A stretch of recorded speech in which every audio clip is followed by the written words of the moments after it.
अस्सहाबी कन नजूम, सहाबा क्या है? सितारों की मानीत है। सहाबा क्या है? सितारों की मानीत है।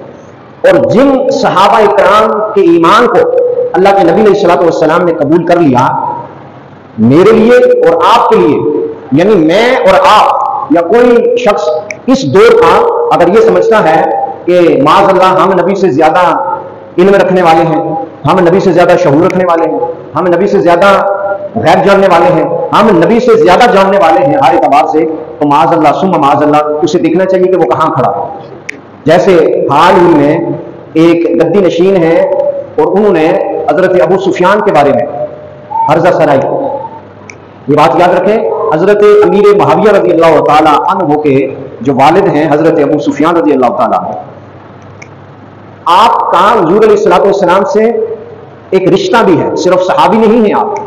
फतह मक्का के दिन हजरत अबू सुफियान ईमान लाए, ईमान कबूल किया और अल्लाह के नबी अलैहिस्सलातु वस्सलाम ने आपके बारे में इरशाद फरमाया। जब आप अल्लाह के नबी की बारगाह में हाजिर हुए तो अल्लाह के नबी अलैहिस्सलातु वस्सलाम, आपने अर्ज किया कि इन लोगों का क्या बनेगा, ये जो इतने लोग हैं, तो अल्लाह के नबी अलैहिस्सलातु वस्सलाम ने इरशाद फरमाया कि जो तेरे घर में आ जाएगा, क्योंकि आप ईमान कबूल कर चुके थे हजरत अबू सुफियान, तो अल्लाह के नबी ने इरशाद फरमाया कि जो तेरे घर में आ जाएगा वो अमन में आ जाएगा।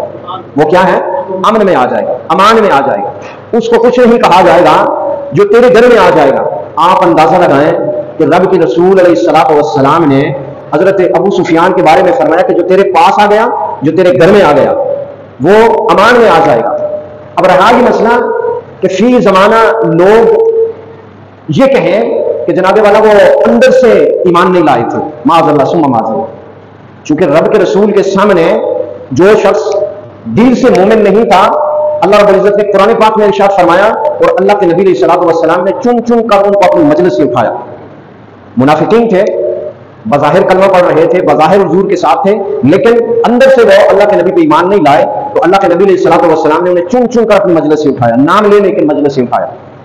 हजरत अबू सुफियान जो हैं ये हुजूर अलैहिस्सलातु वस्सलाम के ससुर मोहतरम भी है। क्या है?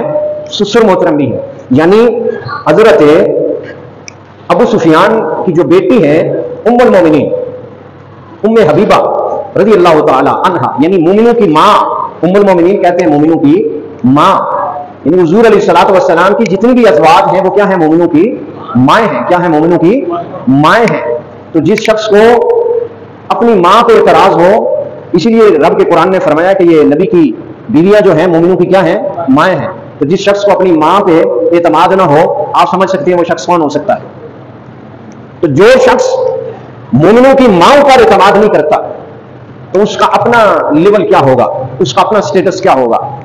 तो बहरहाल हजरत अबू सुफियान जो हैं ये हुजूर अलैहिस्सलातु वस्सलाम के ससुर मोहतरम भी हैं, यानी आपकी जो बेटी है हजरत उम्मे हबीबा रज़ी अल्लाह ताला अन्हा, वो हुजूर अलैहिस्सलातु वस्सलाम के अक़द में आई, हुजूर अलैहिस्सलातु वस्सलाम की जोजा मोहतरमा है। तो इस निस्बत से हुजूर के रिश्तेदार भी बनते हैं। क्या बनते हैं? हुजूर के रिश्तेदार भी बनते हैं। और फतह मक्का के दिन अल्लाह के प्यारे नबी अलैहिस्सलातु वस्सलाम पर ईमान लाए हजरत अबू सुफियान रज़ी अल्लाह ताला।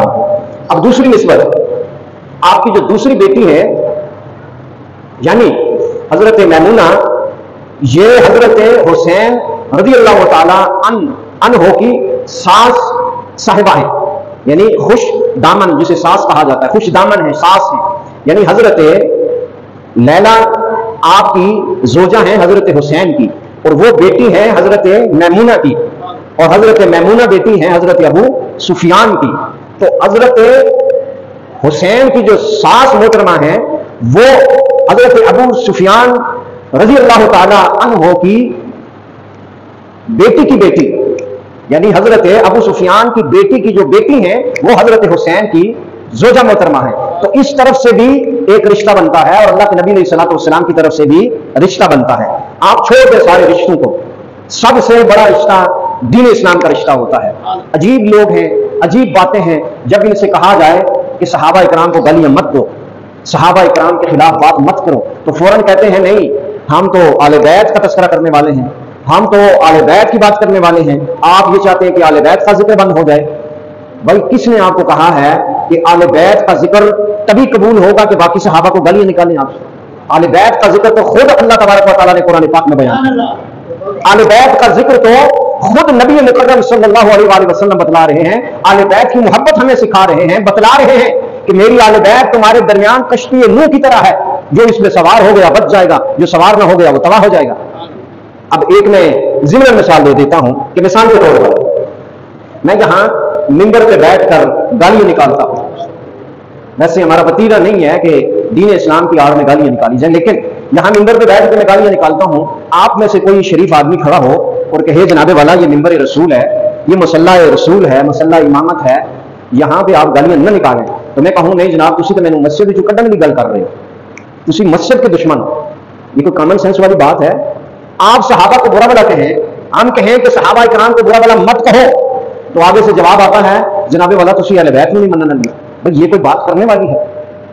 आप सहाबा को बुरा भला कहते हैं, हम कहते हैं कि सहाबा इकराम को बुरा भला मत कहो, आप कहते हैं जनाबे वाला नहीं तुसी अहले बैत के दुश्मन हो।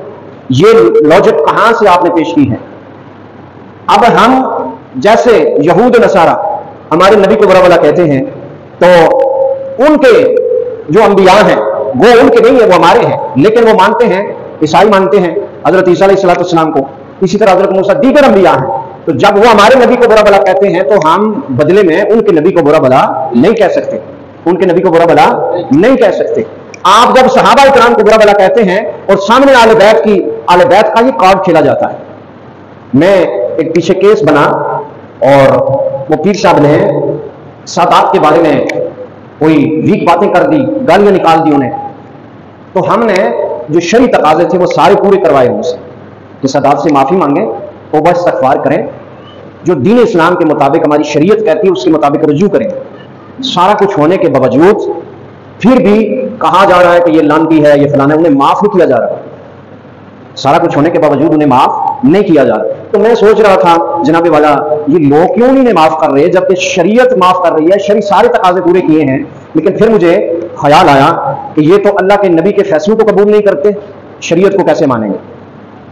ये तो आज तक हजरत अबू सुफियान के ईमान को सही मानों में कबूल करने के लिए तैयार नहीं है, जबकि नबी अलैहिस्सलातु वस्सलाम ने उनके ईमान को कबूल फरमाया। ये तो जनाबे वाला अमीर मुआविया रज़ियल्लाहु ताला अन्हु के इस्लाम को कबूल करने के लिए तैयार नहीं है, जबकि अल्लाह के नबी अलैहिस्सलातु वस्सलाम ने उनके इस्लाम को कबूल किया। तो नबी के फैसलों को जो नहीं मानते उनसे क्या हम तवक्को रखें कि फी जमाना अगर किसी शख्स से कोई गलती हो जाती है, वो तौबा इस्तगफार कर लेता है, वो शरीयत के दायरे में आ जाता है, शरीयत के सामने झुक जाता है, सरनगू हो जाता है, तो हम क्या तवक्को रखें कि ये उसको माफ कर देंगे या उसकी तौबा को कबूल करेंगे या उसके रजू को कबूल करेंगे? ये तो उस कबाइल से है कि माज़अल्लाह ये नबी के फैसले को कबूल करने के लिए तैयार नहीं है। और चंद गमाश्ते जो इन्होंने रखे होते हैं, जैसे मोहल्ले का ना या किसी जगह का बिल्कुल बेला बंदा होता है ना, खराब आदमी, तो कोई शख्स किसी शरीफ बंदे को खराब करना चाहे ना, तो उसे कहता है तुझे सही रोटी खिलवाऊंगा, फलां बंदे को बुरा भला कर ले, उसे थोड़ा खराब कर ले। उसकी अपनी इज्जत तो होती कोई नहीं माशरे के अंदर, उसका दिमाग ऊपर नहीं होता बल्कि बेसमेंट में होता है।